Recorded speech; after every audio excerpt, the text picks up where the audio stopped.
This happened a few years ago during a camping trip. I was 32 at the time, and I needed a break from my job as a high school teacher. It was a reunion with my college friends in a remote forest near the mountains.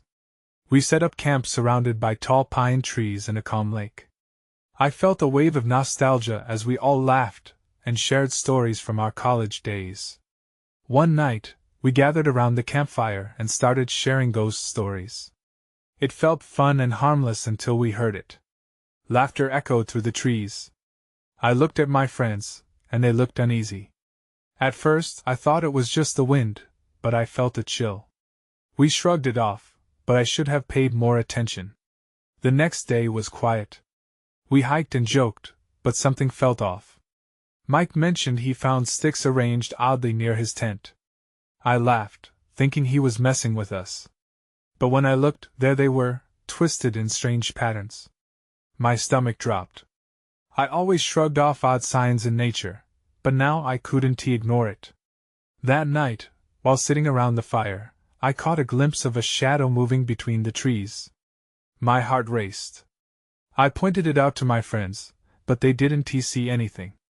I felt cold, and a knot formed in my stomach. I wasn't sure if I had imagined it, or if I was just being paranoid. As darkness fell, things got stranger. We heard soft, unsettling noises from the woods. They sounded like whispers. I told myself it was just animals, but dread crept in. My friends grew quieter. The carefree laughter turned to nervous chatter. On our last night, while everyone was distracted, I saw a figure standing at the forest's edge. It was still and silent. I wanted to call out, but fear held me back. I blinked, and the figure vanished. I felt my heart pound in my chest. Was it real? I couldn't tell anymore. When morning came, a heavy feeling settled over me. As we packed up to leave, I noticed unusual marks on the ground like something had been dragged through the dirt, leading deeper into the woods. The feeling of being watched wouldn't go away, even as we drove away in silence, each of us lost in our thoughts. I tried to shake it off, but the whispers and shadows haunted me for months. Had we stumbled onto something? I couldn't figure it out. I kept thinking, what did we really find in those woods? The memories of that trip twisted into something uncomfortable. Now, every time I go camping or even hike, I can't help but feel a chill run down my spine. I remember the laughter, the stories, the shadows. Was it just our imagination? Or was something lurking in those woods, waiting for someone to listen? The questions linger, and I often wonder, how close did we come to whatever was out there? A few weeks after the camping trip, I found myself back in my classroom. The structure felt normal, but my mind was still in that eerie forest. I couldn't concentrate on my lessons. Every time I stepped outside, a shadow from the trees seemed to tug at my thoughts. One evening, as I flipped through old photos from the trip, I stumbled upon an image I didn't remember taking. It was blurry, but there, faintly caught in the background, was the outline of the figure I'd seen that last night. My heartbeat quickened. I hadn't noticed it before, but now it loomed before me. I stared at the photo. Why hadn't I seen it? A rush of dread washed over me. What if it had been watching us, and I had become its focus? I grabbed my phone and sent a message to my friends, hoping to find some comfort. Hey, did you guys see anything weird in the woods? I found a photo that freaks me out. There was silence. I waited, anxiety creeping in. Finally, Mike replied. I've been thinking about that trip a lot. I don't want to talk about it. My heart sank. I felt his fear through the screen. Was he haunted too? The following weekend, I decided to visit the woods again. Maybe seeing it in daylight would help ease my mind. I invited Mike, but he declined. I don't think that's a good idea, he texted back. I understood his hesitation but couldn't let the fear win. I drove back to that remote site, the road winding through trees that once felt comforting. Now they felt threatening. As I parked and stepped out, a chill raced down my spine. The forest was quiet. Too quiet. I slowly ventured toward the lake, my feet crunching on the dirt. The memories from the trip flooded back, our laughter, the stories, and then the darkness. It felt warped now, as if I had stumbled into a different world. Around the clearing, I noticed something. Small stones stacked in a circle at the edge of the forest. They hadn't been there before. My heart sank. I approached cautiously, my instincts screaming at me to turn back. Then I heard it, the unmistakable sound of soft laughter trickling through the trees like a faint whisper. It was the same laughter from that first night, lively yet hollow. My instincts screamed for me to flee, but I stood frozen. Then, through the trees, I caught movement. The same figure, back from the photo. It was watching me. I squinted, trying to comprehend what I was seeing as it glided between the trees, blending in and out of view. That's when I saw it. A pile of sticks, unnaturally arranged, and trailing deeper into the woods. My breath quickened. This couldn't be happening again. I felt the air grow heavy. The whispers grew louder, a dissonant chorus beckoning me closer. I took a step back, confusion mixing with fear. Just then, a gust of wind swept through the clearing, and everything went dark. The laughter echoed, louder this time, enveloping me in a cold grip. I turned to run, but my feet felt glued to the ground. What had I uncovered? This time, the woods were not letting go so easily. The darkness felt alive, wrapping around me like a heavy blanket. I strained to hear any sign of the outside world, but all there were those whispers, calling out to something deep inside me. I was rooted to the spot, the weight of fear suffocating. Suddenly, the laughter stopped, and in its place came a soft rustle. I turned slowly, my heart pounding in my chest. The figure stood there, clearer now. It had no discernible features, just an outline that seemed to flicker with shadows. I thought I might be sick. Then, as if sensing my terror, the figure raised a hand. It beckoned me closer. A mix of dread and curiosity battled within me. I wanted to flee, but a strange compulsion held me in place. I took a hesitant step forward, the forest around me whispering secrets I couldn't understand. As I inched closer, I noticed something shiny, small trinkets scattered on the ground around the figure. They looked like pieces of jewelry. I crouched down, feeling drawn to them. A silver locket caught my eye. I picked it up, its surface cold to the touch. My fingers brushed over a faded photograph inside. It looked like a family portrait, faces frozen in time. The figure shifted, almost impatiently, as if urging me to uncover what it wanted. I wondered if it was trying to communicate. A piece of me wanted answers. "What do you want from me?" I whispered, my voice barely audible above the surrounding silence. That's when the laughter returned, a booming cacophony that filled the clearing. The shadows began to dance around me, pulling me towards a darker part of the forest. I could barely breathe. "No!" I gasped, my voice rising in panic. Just then, something snapped me from my trance. A memory hit me like a cold shower, the stories we'd shared around the campfire. About the lost souls in these woods, wandering endlessly. The realization sent me scrambling backward. I dropped the locket, watching as it bounced and skidded across the dirt. But it was too late. The figure lunged forward, crossing the distance between us in an instant. I turned to run. My legs finally responded, propelling me through the trees. Branches whipped against my face, but I didn't feel the pain. Fear coursed through me like electricity. My heart raced, pounding so loud I could barely process anything else.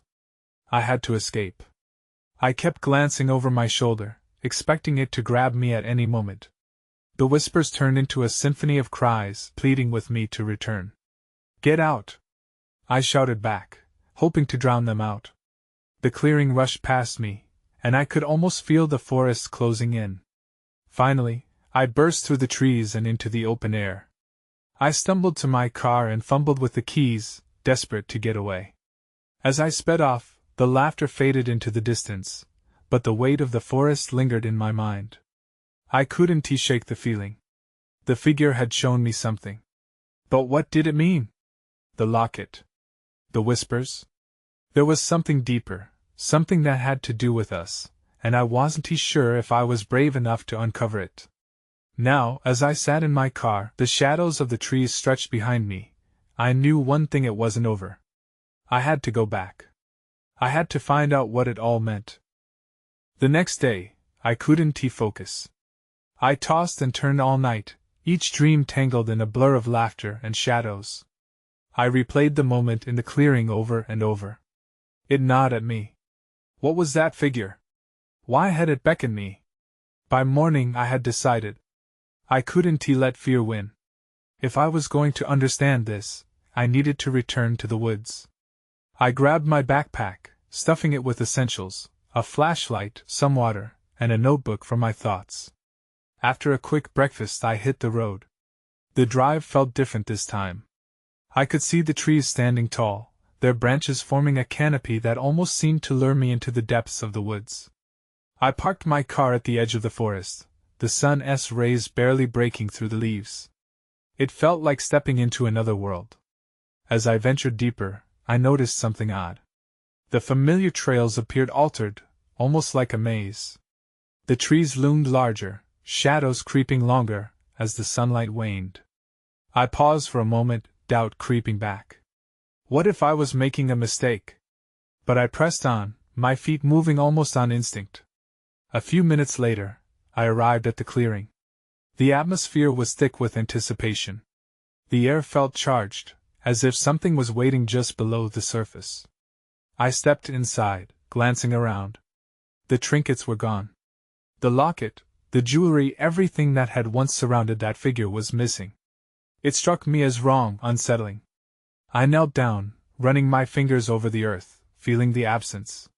Something had changed, but I couldn't put my finger on it. That's when I heard it. A faint whisper, not the same haunting melody from before, but a soft murmur. I looked up, scanning the treetops. "Hello?" I called out, my voice echoing amongst the trees.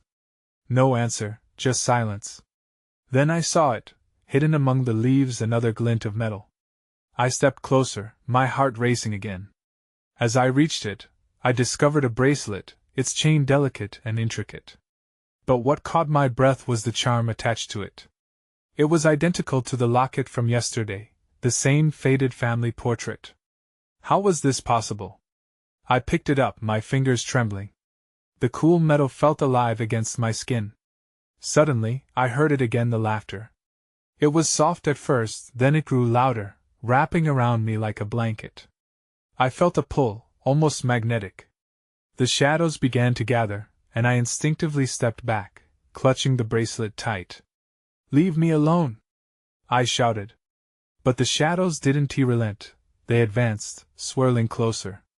I had to escape. Turning, I ran in the opposite direction, barely aware of where I was going. My breath came in gasps, panic clawing at the edges of my mind. Just then, I collided with something solid, and I stumbled back. There, in front of me, was the figure.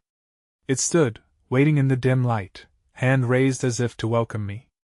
My pulse thundered in my ears, and I felt trapped in its gaze. This was not just about me anymore, something deeper was unfolding. The urgency bubbled up inside me again. I needed answers before it was too late, but I had no idea what was coming next. Then, I saw something flicker in the shadows just beyond the clearing. Something large. And it was moving. Just as I processed what I was seeing, the figure in front of me shifted slightly. Its outline became sharper, clarity breaking through the haze. My heart quickened. It resembled a woman, but her face was obscured in shadow. I wanted to scream, but no sound came out. Instead, I could only stand there, frozen. The laughter intensified, swirling around me like a storm. I turned my head toward the shadow that lurked just beyond the clearing. It was massive, moving with a grace that belied its size. I could see tendrils of darkness trailing from it, almost like smoke. My instincts screamed for me to run, but I felt tethered as if something was keeping me here. The figure slowly lowered its hand, beckoning me closer. I took a tentative step forward, compelled by an urge I couldn't understand. I glanced back at the looming shadow, and it shifted, stepping into a small beam of light filtering through the trees. My breath caught in my throat. There, illuminated for just a moment, were glowing eyes intense and hungry. Stop! I forced the word out, grounding myself. What do you want? The figure stayed silent, but I felt a wave of sorrow emanating from it. Then the shadow surged forward in one sweeping motion, and I stepped back, the bracelet slipping from my fingers. It hit the ground with a clatter. In an instant, the figure's gaze turned fierce, as if protecting something more than just itself. My instincts screamed at me to go, but I couldn't tear myself away. Just before I could turn and run, I noticed the ground beneath the bracelet ripple like a disturbed pond. Something was happening. The atmosphere changed. The air felt electric. The figure dropped its arms, its form blurring as the shadows rushed at me, enveloping me in darkness. No! I shouted, fighting against an unseen force. I needed to break free to understand. Suddenly, a voice cut through the chaos, sharp and clear. You must choose. It echoed, the tone a mixture of command and desperation. You are not alone. A flash of images flooded my mind. Family portraits, old woods, faces I recognized but couldn't place. The images twisted and churned, growing more frantic. I felt my knees buckle under the weight of it all. I don't understand. I yelled, the fear pouring out of me, desperate for clarity. Who are you? What do you want with me? A moment of stillness followed, as if the entire world paused. The laughter faded into a whisper. A single word resonated within me, crystal clear. Remember. And just like that, the shadows fell away. I stumbled, the clearing illuminated again by the weak sunlight that filtered through the branches. The figure was gone, but the promise of the unknown lingered. I gasped for breath, heart pounding. Quickly, I scrambled to my feet, my eyes darting around for the bracelet. I needed it back. It felt crucial, a missing piece of a puzzle I was only beginning to see. But as my fingers brushed the ground again, I felt something cold and hard instead. It wasn't the bracelet, but another charm key. Holding it up, I realized that its design mirrored the locket and the bracelet. Answers were waiting, but I didn't know where to look next. The shadows were still out there, and I could feel them creeping closer again. I had to decide. Would I stay and dig deeper, or would I turn back? As I stood, frozen with uncertainty, I felt a surge of energy ripple through the air. The woods were alive, they were calling me back. But this time, my choice would come with a price. I stood there, gripping the key as if it were a lifeline. The woods felt alive, their presence heavier than before. I could almost hear whispers dancing through the trees, urging me to unravel whatever mystery I had stumbled into. But fear clawed at me, reminding me of the shadow lurking just beyond the edges of my vision. The key was cold in my hand, a stark contrast to the warmth of the sun filtering through the leaves. It hinted at doors I hadn't even known existed. I felt like I was standing at the threshold of something monumental, but a creeping doubt hung over me. What if I opened a door that shouldn't be touched? Just then, a rustle echoed from the underbrush to my left. I tensed, my heart hammering against my ribs. Someone or something was watching me. My instincts screamed at me to hide, but I couldn't move. I could only stand and stare at the thick foliage, straining to decipher the source of the sound. Then I remembered the bracelet, lost to the shadows. I had to find it. It wasn't just a trinket, it felt connected to whatever was happening. Swallowing my fear, I backed into the clearing, eyes scanning the ground. Think, I muttered under my breath. Where had I dropped it? The fading light made it harder to see, but I had to keep searching. Each crackle of a branch made me jump, the urge to flee clawing at my insides. I began to move deeper into the clearing, sweeping my hand across the ground. That's when I saw it, a flash of silver catching the light. My breath hitched in my throat. I hurried toward it, my heart racing. As I knelt down to pick it up, a voice called out, shivering through the air. Don't. It's not safe.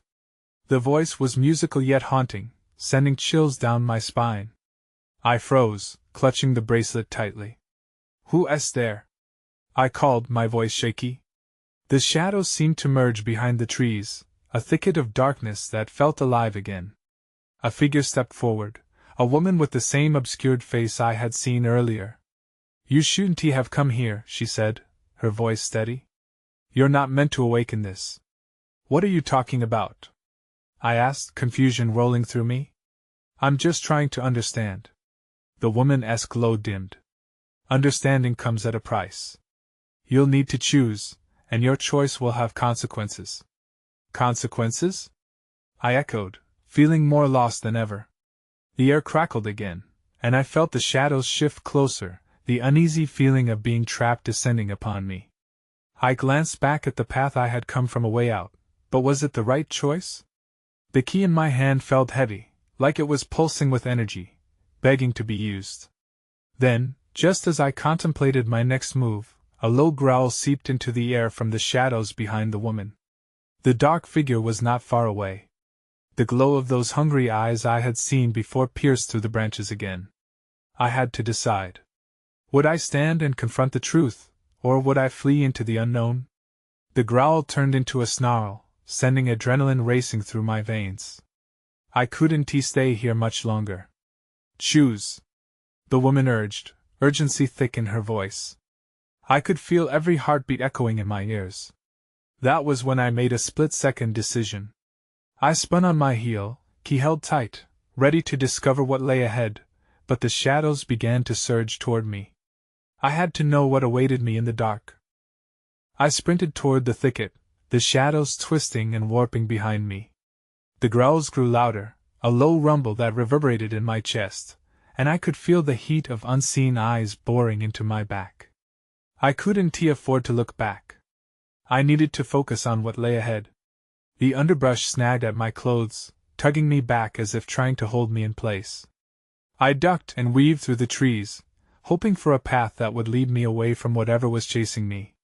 The key felt heavy in my palm, its sharp edges digging into my skin, a constant reminder of the mystery I had stumbled upon. I barely noticed the light shifting, I was too focused on escape. But then, as I crashed through another cluster of brambles, the trees opened up into a small glade, illuminated by the fading sunlight. My breath hitched as I took in my surroundings. In the center of the glade stood an ancient-looking door, its frame weathered and gnarled, laced with vines. The key in my hand felt like it was vibrating with purpose. Was this what the woman had meant? If I opened this door, would I unleash something dangerous? A growl came again, closer this time. My heart sank. I didn't have the luxury of time to ponder. I rushed toward the door, panic fueling my movements. The growl morphed into a snarl, and in that moment of desperation, I inserted the key into the lock. It fit perfectly. With a sharp turn, the door creaked open, revealing a dark void beyond. I hesitated, a chill coursing through me. What lay beyond that threshold? Was it salvation or a trap? Behind me, the shadows loomed, pushing me forward with threatening intensity. I took a deep breath and stepped inside. The darkness swallowed me whole, and I felt the air shift, becoming thick and charged with energy. I stumbled forward, disoriented, my pulse racing. This was no ordinary space. It was somehow alive, vibrating with unspeakable secrets. Except the growling had stopped. I turned to look back, my eyes adjusting to the darkness. The door still stood ajar, a sliver of light peeking through. But the shadows from outside were gone. My body relaxed just enough to let confusion creep in. Had I escaped? Or had I merely exchanged one form of danger for another? As I turned to take in my surroundings, something glinted in the corner of my eye. I stepped forward, my heart pounding again but with curiosity this time. A faint light flickered, illuminating a series of intricate carvings along the walls, depicting scenes I couldn't quite decipher. One image showed figures like the woman I had encountered, their expressions filled with sorrow and urgency. I moved closer, studying the ancient artwork, but it only made my head spin with more questions. Who were they? What did they want from me? Then, a sound echoed from deep within the darkness. A soft whisper, barely audible yet chilling. You shouldn't have come here. It was the woman's voice but deeper, more resonant in this strange place. I froze, dread pooling in my stomach. I took a step back toward the door, but something flickered in the shadows ahead, pulling my attention. Was this a way back? Or was it leading me deeper into the heart of whatever mystery I had opened? The moment stretched, and I realized I had a choice to make again. Could I uncover the truth, or should I flee back into the woods, leaving the secrets behind? I felt the air change, the weight of something unseen. My instincts screamed at me to leave, to retreat back to the door that offered a thread of safety. But the urge to understand what lay ahead anchored me in place. The flickering light was growing brighter, pulsing softly and beckoning me. I took a cautious step toward it, my feet nearly silent on the cool stone floor. The carvings on the walls became clearer as I moved closer, revealing a scene that sent chills down my spine. It depicted a group of those sorrowful figures, huddled together, their faces twisted in despair, surrounding a dark mass that loomed in the center. "What is this?" I breathed, the question falling flat against the stone. The whisper echoed again, "You shouldn't have come." Despite the warning, I pressed on. My fingers brushed against the wall, tracing the outline of a figure, a man with eyes wide and haunted. As I made contact, the soft glow intensified, illuminating even deeper shadows beyond the carvings. That when I saw it, a doorway at the end of the hall, partially hidden beneath layers of dirt and shadow. Unlike the old, gnarled entrance I had come through, this one felt alive, pulsing with an eerie energy. I froze. What if this was a way out? What if it was tea? A shiver ran through me, and doubt crept in. Should I explore further or retreat? The whisper came again, deeper this time, swirling around me like mist. "They will come for you." My breath quickened. "Who will?" I shot back, my voice trembling in the emptiness. In response, shadows danced toward me, the darkness thickening and stretching like long fingers laden with intent. I stumbled backwards, but the urge to know pressed at my chest. My fingers tightened around the key as it burned in my palm. Suddenly, footsteps echoed from behind the glowing doorway. They were slow, deliberate, like the pulse of a heartbeat in the silence. The closer they grew, the more I felt a strange pull toward the light. It whispered promises of secrets and clarity, but I was torn, anxiety clawing at my mind. I needed to choose quickly. Should I brave the light and face whatever was waiting beyond, or retreat back to the door, risking being caught in the shadows once more? Then the whispers turned urgent, warning me. "They're here." The footsteps were now accompanied by low growls, unmistakably familiar. I could hear them circling me, building in intensity. I had to decide. The past and future collided, shoving a heavy weight onto my shoulders. With one last glance at the glowing doorway, I took a deep breath, feeling the tension in my chest release just a fraction. Whatever was coming, I had to confront it. I squared my shoulders and made my choice, moving toward the doorway, but the shadows shifted again. Something struck my leg, sharp and cold, yanking me into the darkness. A figure stepped out, illuminated by the light, and everything fell silent. I didn't know who it was, but I could feel the danger crackling in the air. My heart pounded as I prepared for whatever was to come next. The figure before me was shrouded in darkness, but I could make out the contours of a face, a woman with hollow cheeks and eyes like black holes. I couldn't quite register if she was real or if the shadows were playing tricks on me. I felt frozen, my breath caught in my throat. "Help me," she rasped, her voice raspy like dry leaves scraping together. "They won't stop." I stepped back instinctively, heart racing. "Who won't stop?" I demanded, but my voice sounded weak, swallowed by the oppressive silence around us. The woman's gaze flickered to the doorway behind her, the pulsing light casting strange patterns on her face. "You shouldn't have come." "They will come for you too," she repeated, her words thick with urgency. I didn't know what to believe anymore. The growls behind me roared louder, vibrating through the stone. I turned briefly, just enough to see dark silhouettes slinking back into the shadows, breathing heavily. Panic surged within me. "Why are you here?" I asked her, trying to keep my voice steady. "I was trapped. They used me to lure others." Her eyes widened, shimmering with something I couldn't name, fear, or maybe regret. You have to escape. Use the key. The key, I nearly forgot it was still clamped tightly in my fist. I wasn't ready to give in to the looming shadows, but I didn't understand her warning either. If she was part of this darkness, could I really trust her? Before I could question her further, the growls grew closer. Suddenly, I was hit with a burst of adrenaline. I couldn't stand still any longer, not while whoever or whatever was hunting me drew near. If the light was a way out, I might have to take my chances. But then she stepped in front of me, blocking my path. You don't understand. They will take you. I felt trapped between two dangers, the figure in front of me and the shadows creeping in behind. What do I do? I yelled, my voice cracking. Trust the light, she hissed, fear twisting her features. But even as she spoke, I could see the flickers of shadow reaching for her, dark tendrils curling around her ankles like snakes. Glancing back to the doorway, it felt further away now, the energy vibrating with a new urgency. Shadows clawed at my resolve, pulling me toward the woman as if she was alive, a part of the darkness itself. Don't listen to her. A voice echoed from the depths. It was the woman's voice. It sounded deeper, menacing. She doesn't want you to be free. I felt the heat of the key against my palm, but the noise around me grew unbearable. My instincts screamed at me that my time was running short. I had to choose. In a desperate surge, I dropped my doubts and lunged toward the flickering light, the key leading me forward. The woman reached for me, but shadows engulfed her form. I could hear her screams being swallowed by the darkness as I crossed the threshold and burst through the doorway. Everything went white. When my eyes adjusted, I was no longer in the hall. I lay sprawled on something soft, the scent of pine filling the air.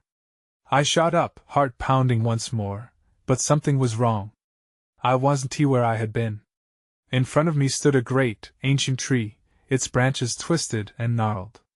I had escaped the darkness, but not without a cost. I glanced around, trying to stabilize my racing thoughts. Welcome, a voice said from behind the tree. I turned, bracing myself again. What had I stumbled into now? The figure emerged from behind the ancient tree, its form shifting in the dappled light. An air of solemnity surrounded it, yet there was a certain familiarity in its presence. It was the same figure I had seen in the forest, now clearer, more defined. Who are you? I asked, a mix of awe and fear tightening my chest. I am a guardian of this place, it replied, an echo of empathy lacing its voice. You have come seeking answers. In the woods they were hunting me, I stammered, scrambling to collect my thoughts. The shadows, the whispers, that woman. She warned me. Not all who wander in the dark are enemies, the figure said calmly, stepping closer. Its face remained shrouded, but I sensed an understanding in its tone. You were drawn here for a purpose, and now the choice is yours. What choice? I pressed, urgency coloring my words. I barely escaped, it's all so overwhelming. The figure gestured to the ancient tree, its meandering roots sprawling across the forest floor. This place holds the memories of all who have come before you. Those who sought truth and those bound by fear. Like a cycle, it continues anew. As I processed what it said, I felt a heavy sadness emanating from the figure. What happened to her? I blurted. The woman who warned me. She was lost in the darkness, transformed by it, the figure replied. She holds their sorrow, and in seeking your own answers you resurface hers. Pain tugged at my heart. Had I unknowingly left her to her fate? I didn't mean to. You escaped, yes, it acknowledged, but at what cost? The key you carry, it connects you to the shadows. It has history, a legacy of those lost and found, those who chose to explore depths they could not fathom. I glanced at the key still clasped tightly in my palm, its cold metal now feeling like a weight I could barely bear. So what now? Do I return? Am I stuck in this cycle? The figure tilted its head, and for the first time, I thought I saw a flicker of something in its shadowy face, maybe hope. You can choose to remain or set forth to find others who need to hear their stories. Your choice can tip the scales toward light or darkness. So I am meant to act? To help those who will come after me? I wondered aloud. But what if I'm not strong enough? Strength lies not in the absence of fear but in the willingness to face it, the figure said softly. You have already taken the hardest step, choosing to confront what lies beneath. As I gazed back at the ancient tree, I thought of that woman's plea for help. A sense of duty welled up within me, battling my lingering fears. I'll do it, I found myself saying. I'll confront the darkness if it means helping others, even if it's hard. The figure nodded, and finally stepped back to reveal the entrance behind the tree. Then it begins anew. But remember, this journey will test you. You cannot escape all shadows. Taking a deep breath, I stepped forward. Leaving the safe haven of light behind, I felt the cold grip of uncertainty entwining with something warmer, a resilient hope for the lost. The world around me shifted, and suddenly, I was back under the towering pines, the soft whispers rising and falling like the tide. I was ready to embrace the darkness, not as a prisoner but as a guide. The questions still lingered, swirling in the back of my mind. What truths would I uncover? What stories would emerge? This journey wasn't over, it had just begun. As I moved forward, I took a moment to glance back at the ancient tree. It stood silently, an ever-watchful guardian over the secrets of the woods, a reminder of what awaited beyond both light and shadow. And there it was, just beyond the tree line. The shimmering path that beckoned, leading me deeper into the heart of the forest, and toward whatever awaited me within the whispers of the unknown.